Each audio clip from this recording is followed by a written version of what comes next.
When we purchased the property through the other agent, we had the usual pest inspection and a building inspection.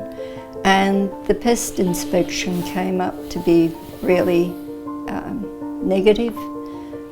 There was a lot of evidence of termite damage, and because we'd had a termite experience in our old house, we just didn't want to go through that again. And our agreement with the agent, so we thought, was that if either the building inspection or the pest inspection was not satisfactory, we could withdraw from the contract.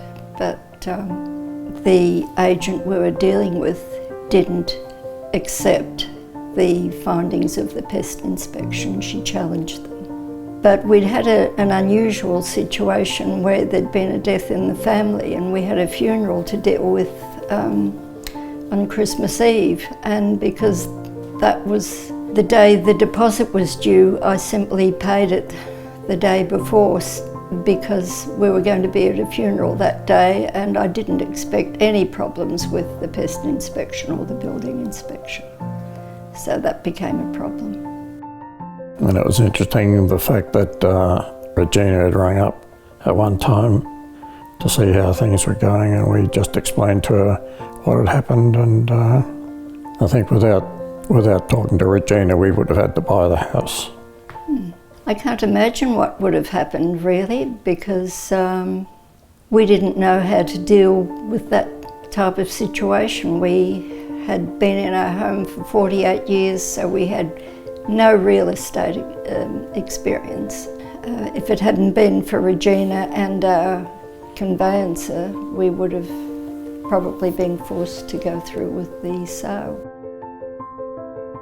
My name's Gail. I'm from GLN Conveyancing Services in Mooroolbark, and we've been associated in this area for well over 30 years. If Regina hadn't have called me about the property with the termites, this elderly couple would have been caught with a property with termites that they didn't want. It wasn't Regina's responsibility to call me. It wasn't her sale, it was through another firm, but she had the foresight to give me a call to try and rectify the issue that, as I said, wasn't her responsibility, but we were able to sort it out for a satisfactory outcome for the clients. They were wonderful in nurturing us through the process, because having not, ever sold a house in our lifetime, it was a very challenging experience to go through with 48 years of living in the old house, and Justin and Regina were just wonderful.